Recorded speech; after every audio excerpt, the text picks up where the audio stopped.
Christmas theme. It can be really anything. And today I'm going to show you how to decorate a wreath so that it looks good. I've chosen fall colors today, and it's really not that hard. So first, you can either get a big wreath or a small wreath. I got this wreath at Walmart for about $4. And you can also make your own wreaths, but I don't have the tools here at campus to make your own wreaths. First of all, you need a bow. It doesn't matter what color, it has to match your flowers. You can either make one like I made this one. I do not have time to teach you guys how to make bows today because they are very time consuming. But you can either buy a bow from the Dollar Tree, they have them there, or you can make one with your own ribbon. Your bow is your centerpiece of the whole wreath. So it needs to either go on the bottom corner or the top corner. Because like on this wreath, you don't want all the big flowers beside the bow because it looks too crowded on one side and not big on the other. Today, the things I'm using to make this wreath is I got some floral wire to hook it on the wreath. I've got a bouquet at Walmart of just a bunch of different fall flowers and leaves. Make sure you have leaves or baby's breath or something for spacers because if you want to do all floral leaf, you can, but personally I prefer the spacing in between so that it does create a contrast and it looks better. You also need scissors or wire cutters.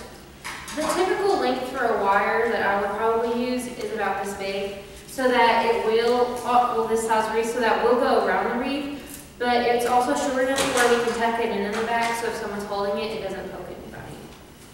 So first we're going to put on the bow. I made this bow earlier this week, so there's already a floral wire on the back so I can hook it on.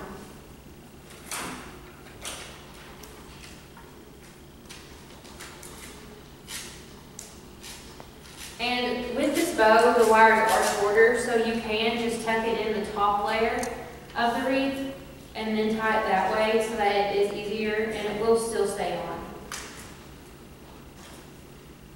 And whenever you do this, you have to make sure you twist it extremely tight so that there's no chance that it will fall off in the wind or if someone knocks into it, it won't fall. And decide where your bow goes. You gotta fluff it up, make it look decent. And then on each side of the bow you need a spacer. Because right beside a bow you're not going to put a flower because it'll be too much big in one spot. So I'm going to be using the metallic leaves. And make sure whenever you do put the leaves on that they do go all the same direction. Like this one will go this way and this one will go this way. Because I feel, in my opinion, I feel like it looks a lot better and it looks a lot more organized. And with the leaves, how you're going to put them on is you're going to take them and slip them in a little area of branches, just enough to where you can't see the green so much. Get some floral wire and wire it around the top of the leaf so that it is secure and it will stay in, but don't make the wire so noticeable.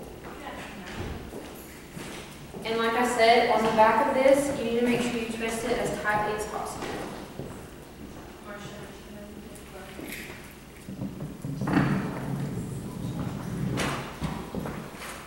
After twisting it as tightly as possible, like I said, it's very important to tuck your wires in so that it does not poke anybody if they try to hold it.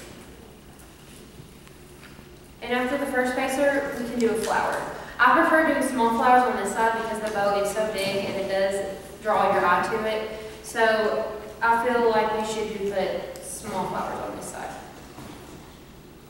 So I'm going to put this medium-sized flower. See, it's not too big and it's not too small, but it is very noticeable. Normally, you would have the stem on this flower, but where the stem was wire, I could not cut it with the scissors. It was really thick wire. So for this one, I'm going to take the wire and wire it through the bottom petals and make it to where it isn't noticeable so that I can just hook it on instead of having to poke a hole in the stem so that it does stay on. And make sure your wires are even on both sides so when you do wrap it, it does stay on.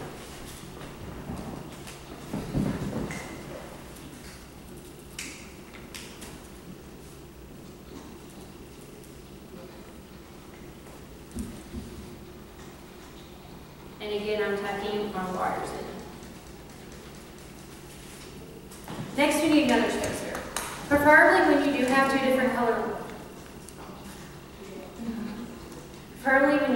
different color leaves, you can mix them up a little. And I do not have time to finish the rest of this wreath today, but you see what I'm doing. And on this side, I would put a bigger flower so that there is a contrast between both sides. And there's your wreath. Thank you.